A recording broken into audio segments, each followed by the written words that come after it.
আজ সানডে লাঞ্চের মেনু হচ্ছে ভাত, এটা হচ্ছে তোপসে মাছের ফ্রাই, এর মধ্যে একটু বেসন, বিস্কুটের গুঁড়ো আর একটু ফিশ মশলা দিয়ে ফ্রাই করা হয়েছে অল্প তেলে।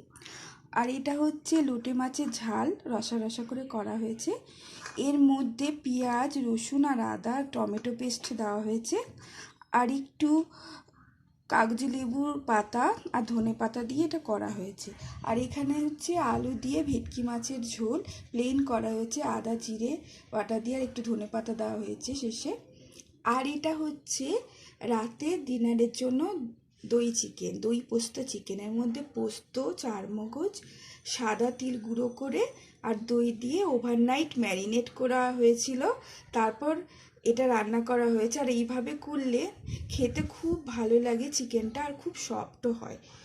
তো এই হচ্ছে আজকের সানডের মেনু। ওকে, চলো টাটা।